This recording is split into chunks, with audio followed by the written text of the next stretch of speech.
In 1932, the French Mandate Authority in Lebanon conducted a census. It counted 1,046,164 people. It recorded their religion: Maronite Christian, Sunni Muslim, Shia Muslim, Greek Orthodox, Greek Catholic, Druze, and a dozen smaller communities. It was thorough. It was, by the standards of its time, reasonably accurate. The results showed a slight Christian majority. Maronite Christians, 29%. All Christians combined, approximately 51%. All Muslims combined, approximately 45%. On the basis of these numbers, Lebanon organized its entire political system. The President of the Republic would always be a Maronite Christian. The Prime Minister would always be a Sunni Muslim. The Speaker of Parliament would always be a Shia Muslim. Parliamentary seats would be allocated in a 6-to-5 ratio of Christians to Muslims. Government positions, the military, the civil service, all distributed according to the religious proportions of the 1932 census. This arrangement was formalized in the National Pact of 1943, the unwritten agreement that became the operating system of the Lebanese state. The census was taken in 1932. The National Pact was written in 1943. Lebanon gained independence in 1943. The Lebanese Civil War began in 1975. The Civil War ended in 1990.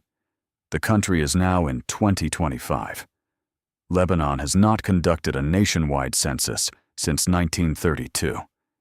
Not because the data doesn't exist, not because the technology is unavailable, not because the population is uncountable.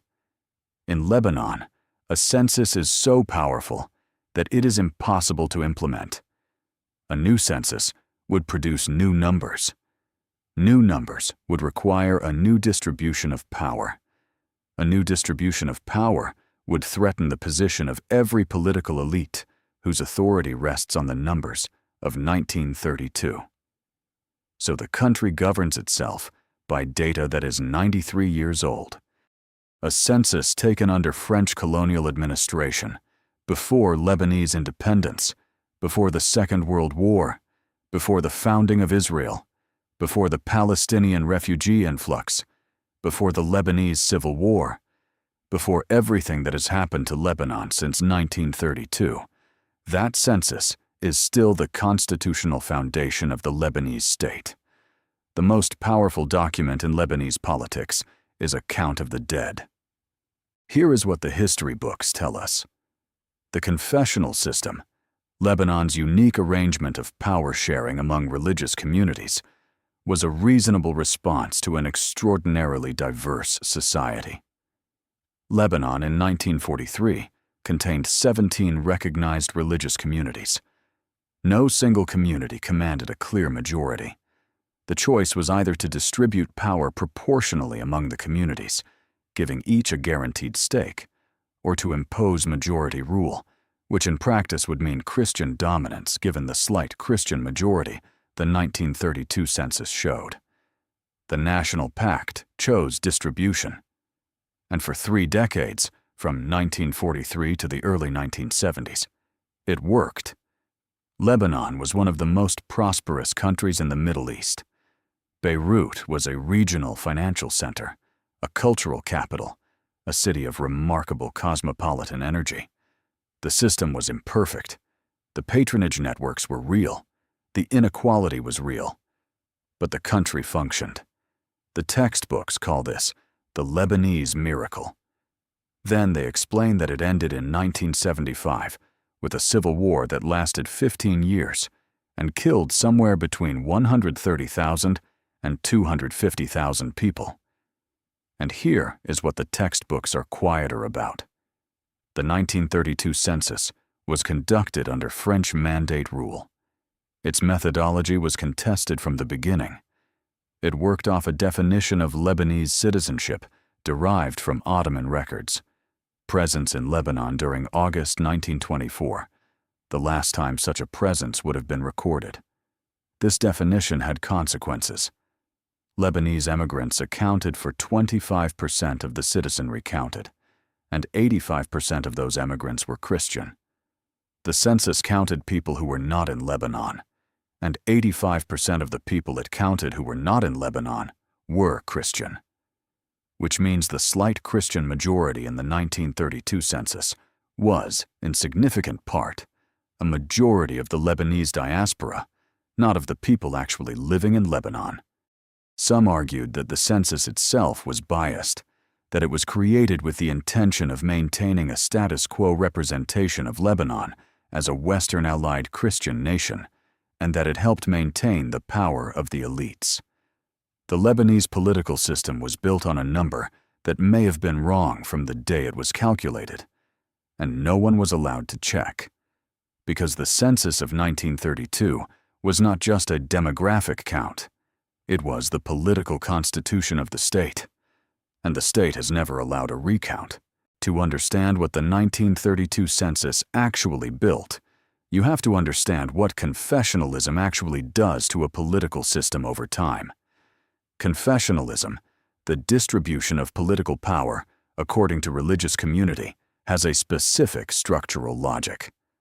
Every office is assigned to a community. Every community has an incentive to maintain its office.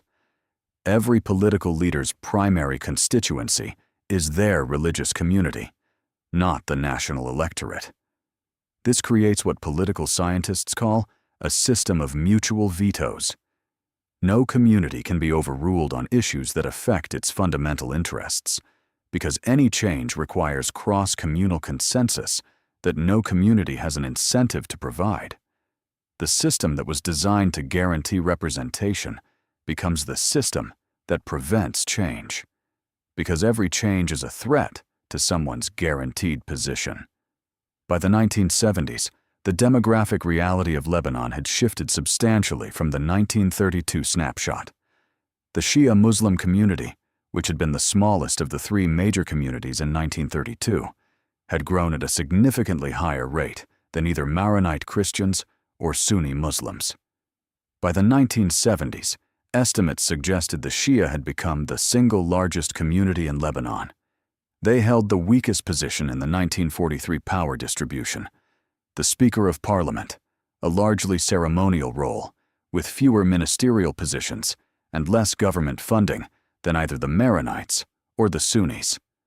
The imbalance between demographic reality and political representation was the fundamental structural cause of the Civil War, not the only cause. The Palestinian Liberation Organization's presence in Lebanon, the regional Cold War dynamic, the Israeli-Palestinian conflict spillover, all contributed to the collapse of 1975. But the structural cause, the inability of the political system to adjust to demographic change, because any adjustment would require acknowledging that the 1932 numbers were no longer operative, was what made the system unable to accommodate the pressures that the 1970s placed on it. The Civil War lasted 15 years. It cost between 130,000 and 250,000 lives. It destroyed the Lebanese economy and much of Beirut. It ended with the Taif Agreement of 1989, which adjusted the power ratio from 6 to 5 to 50-50 between Christians and Muslims, but maintained the confessional structure itself. And it maintained the 1932 census as the demographic basis of the system, because a new census would have revealed exactly how far the current power distribution had deviated from current demographic reality. The Taif Agreement explicitly called for the eventual abolition of political sectarianism as a fundamental national objective. It called for the creation of a Senate representing religious communities, alongside a non-sectarian Chamber of Deputies. Neither of these provisions has been implemented. It is now 2025, 36 years after Taif. The 1932 census remains the constitutional foundation of the Lebanese state. The political system that was built on it has survived a civil war, multiple Israeli invasions, Syrian occupation, political assassinations, and the 2020 Beirut port explosion, one of the largest non-nuclear explosions in history, which killed more than 200 people and destroyed much of the capital. Lebanon has not had a working government for significant periods in recent years. It has not had a president for extended periods. It has an economy in free fall, and it still governs itself by a count of the dead conducted 93 years ago by a colonial power that no longer exists. The census was wrong when it was taken. The system built on it has been wrong ever since. And the system cannot correct itself because correcting it would require a new census. And a new census is the one thing that every holder of power has an interest in preventing. Lebanon is the most extreme case of a census becoming the permanent constitutional foundation of a state. But it is not the only case. The use of demographic data to distribute political power and the freezing of that distribution around a specific historical snapshot is a pattern that appears wherever political systems are built on ethnic or religious power-sharing arrangements.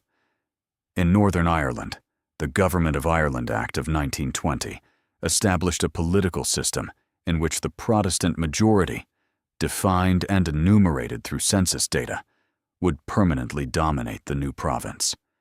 The census that established the Protestant majority became the implicit justification for a system of systematic discrimination against the Catholic minority.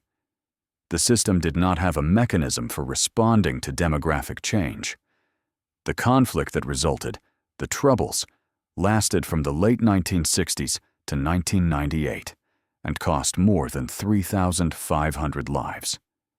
In Bosnia, the Dayton Agreement of 1995 ended the war by dividing the country into ethnic entities, Bosniak, Croat, and Serb, with power allocated according to ethnic demography. The agreement effectively froze the ethnic map of a country that had just spent 3 years producing refugees, displacement, and ethnic cleansing, specifically designed to separate populations that had previously been mixed. The Dayton Agreement's power-sharing formula has prevented further war. It has also prevented functional governance. Bosnia has been described as a state that cannot govern itself, in which every decision requires inter-ethnic consensus that the constitutional structure makes systematically difficult. In Iraq, the post-2003 constitution distributed political power among Shia Arabs, Sunni Arabs, and Kurds, again based on approximate demographic proportions. The system has produced a government of permanent ethnic and sectarian bargaining in which national interest is routinely subordinated to communal interest. The pattern across all these cases is consistent. A diverse society, often with a history of conflict, adopts a power-sharing arrangement based on ethnic or religious demography. The arrangement stabilizes the immediate crisis. It institutionalizes the demographic snapshot on which it is based. It creates constituencies, political elites, communities, with strong interests in maintaining the arrangement. It generates structural rigidity that prevents the political system from responding to demographic or social change. And then, when the pressure builds to the point that the rigid system can no longer contain it, the system breaks. In Lebanon, it broke in 1975. In Northern Ireland, it broke in the late 1960s. In Bosnia, the system broke before Dayton and produced the Dayton structure to prevent another breaking. In Iraq, the breaking is ongoing. The census is not the cause of the conflict. The census is the instrument through which the demographic snapshot is taken and frozen.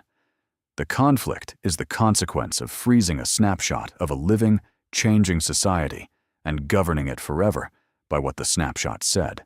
The mechanism by which the 1932 census maintains its hold on Lebanese politics operates through a specific institutional logic that has nothing to do with the accuracy of the data and everything to do with the interests of the people who would be threatened by accurate data.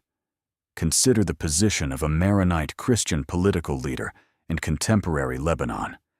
His community's access to the presidency, to military command, to their share of government positions, to the patronage networks that run through those positions. All of it rests on the 1943 National Pact, which rests on the 1932 census, which showed Christians as a slight majority. A new census would almost certainly show that Christians are no longer a majority in Lebanon, that decades of higher Muslim birth rates and higher Christian emigration have produced a demographic reality radically different from 1932. A new census would provide the data that would justify restructuring the power distribution. A restructuring would reduce the Maronite community's guaranteed access to power.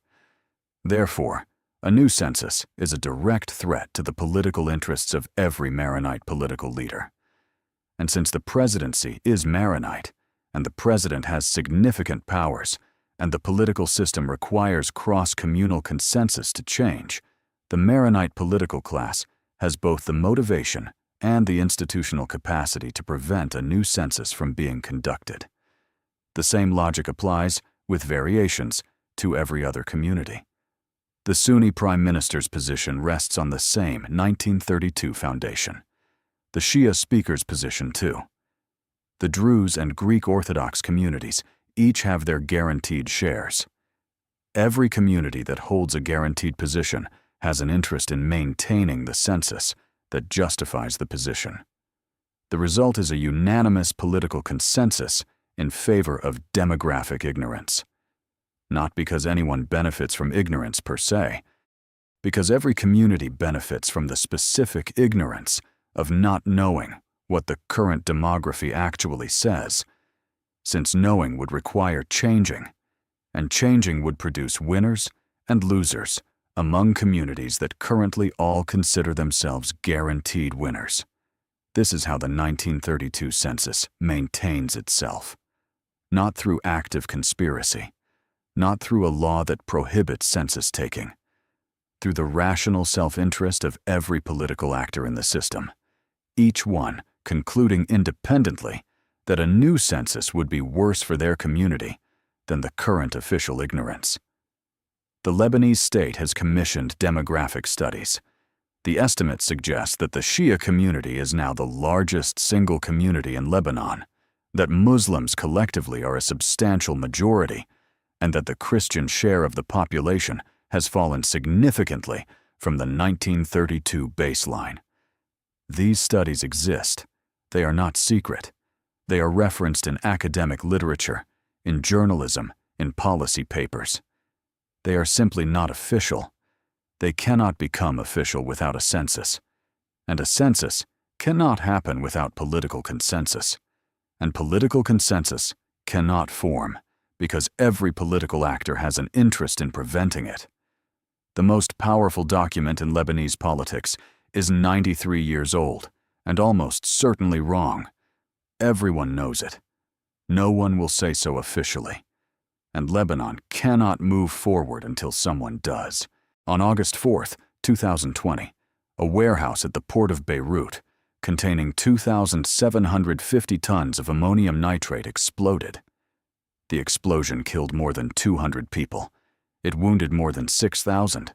It destroyed or damaged approximately 77,000 apartments. It was felt in Cyprus, 240 kilometers away. The investigation into the explosion, into why 2,750 tons of explosive material had been allowed to sit in a Beirut warehouse for 6 years, revealed something that surprised no one who understood how Lebanon works. The material had been there for 6 years. Warnings had been sent to the relevant authorities. The authorities who received the warnings were organized by sectarian community. The responsibility for the port was distributed confessionally. No single authority had both the jurisdiction and the incentive to act. The system in which no one is responsible because everyone is responsible to their community rather than to the state. That system allowed 2,750 tons of ammonium nitrate to sit in a warehouse in the center of a capital city for 6 years. No one has been held accountable for the Beirut explosion. The investigation has been blocked, repeatedly, by political figures invoking parliamentary immunity. Parliamentary immunity is distributed confessionally. The 1932 census did not put the ammonium nitrate in the warehouse, but the system it created, the system of mutual vetoes, of guaranteed community positions, of politicians accountable to their sect rather than to the state. That system is why the ammonium nitrate stayed there. That system is why no one has been held accountable. The Lebanese constitution states explicitly that the abolition of political sectarianism is a fundamental national objective. It has been a fundamental national objective since 1943. It is still a fundamental national objective in 2025. It has not been achieved. Not because the Lebanese people want sectarianism. The 2019 protests, hundreds of thousands of people in the streets of Beirut chanting against the political class across sectarian lines, showed that the Lebanese population is capable of a national identity that transcends community. But the political system cannot follow them, because the political system's operating basis is a census taken before any of the protesters were born. A census taken by a colonial power. A census whose methodology was contested from the start. A census that counted immigrants as residents and called the result a slight Christian majority. A census that became the constitutional foundation of a state that has never allowed a recount. The 2020 Beirut explosion. The 2019 economic collapse. The 1975 Civil War. The 15 years and the 250,000 dead. These are not separate events. They are the consequence of a single number, a count of 1,046,164 people in 1932, being made into the permanent, unchangeable foundation of a political system that was designed to serve it rather than to serve the people who live inside it. The census is not the count of the dead. The dead are the count of the census.